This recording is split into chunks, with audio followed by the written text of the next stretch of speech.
আজ আপনাদের সাথে শেয়ার করছি ডিমের ডেভি, চিকেন কিমা দিয়ে ডিমের ডিম। তাহলে চলুন একবার দেখে নিই কি কি মশলা ব্যবহার করলাম এবং কিভাবে করলাম।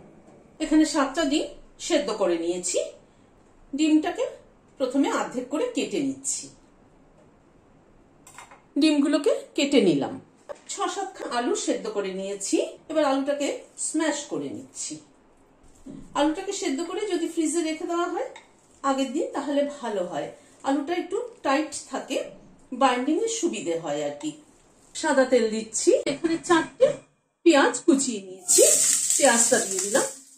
পেঁয়াজটাকে ভেজে নিচ্ছি। প্রথমে পেঁয়াজটাকে এই মিনিট খানেক একটুখানি নাড়াচাড়া করে নিলাম। 4-5 কোয়া রসুন কুচিয়ে নিয়েছি, সেটা দিয়ে দিলাম।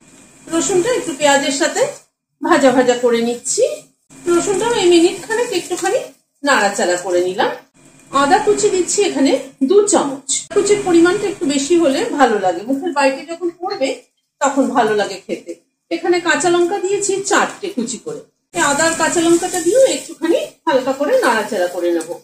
আদা আর কাঁচা লঙ্কাটাকে দিয়ে আবারও মিনিট খানেক একটু নাড়াচাড়া করে নিলাম। এখানে 200 গ্রাম বোনলেস চিকেনকে আমি কিমা করে নিয়েছি। চিকেন কিমাটাকে দিয়ে কষিয়ে নেব। হলুদ দিলাম সামান্য পরিমাণ, নুন দিলাম। চিকেন কিমাটাকে একটুখানি কষিয়ে নিচ্ছি। 3-4 মিনিট সময় ধরে কিমাটাকে মশলার সাথে কষিয়ে নিলাম। এবার আলুটা দিয়ে দিচ্ছি। আলুটার টেস্টটা যত ভালো হবে তত কিন্তু ডেভিলের টেস্ট ভালো হবে। আলুটাকে 2-3 মিনিট সময় ধরে কষিয়ে নিলাম। 1 চামচ আমচুর পাউডার দিয়ে দিলাম। আলুর পুরটা তৈরি হয়ে গেল। পুরটার থেকে খানিকটা তুলে নিচ্ছি। নিয়ে হাতে একটুখানি এরকম করে চ্যাপটা করে নিলাম। নিয়ে তার মাঝখানে ডিমটা দিলাম। আবার খানিকটা পোর্শন ওপর দিয়ে এরকম করে দিয়ে দিচ্ছি।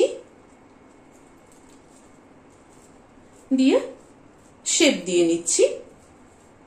এইভাবে শেপ দিয়ে তৈরি করে নিচ্ছি। চপগুলোকে গড়ে তৈরি করে নিলাম। এখানে 2টো ডিম নিয়েছি। অল্প একটু নুন দিয়ে দিলাম। ডিমটাকে ফেটিয়ে নিচ্ছি। আমি আজকে চপগুলোকে ডিমের গোলায় ডুবিয়ে তারপরে ব্রেড ক্রাম্বস দিচ্ছি। চপগুলোকে গড়ে রেডি করে নিলাম। এবার মিনিট 10-15 জন্য ফ্রিজে রেখে দেবো। ফ্রিজে রেখে দিলে হয় কি ব্রেড ক্রাম্বসটা ভালো মতো সেট হয়ে যায়। তেলটা গরম হয়ে এসছে। একটা ডেভিল ছেড়ে দিলাম। ডেভিলগুলোকে ভেজে তুলে নিলাম। ভেতরে চিকেনটা দেওয়াতে এই ডেভিলের টেস্ট কিন্তু দ্বিগুণ বেড়ে গেছে। আর একটু আমচুর পাউডার দেওয়াতে একটু টকটক ভাব এসছে। খেতে কিন্তু দারুণ লাগছে।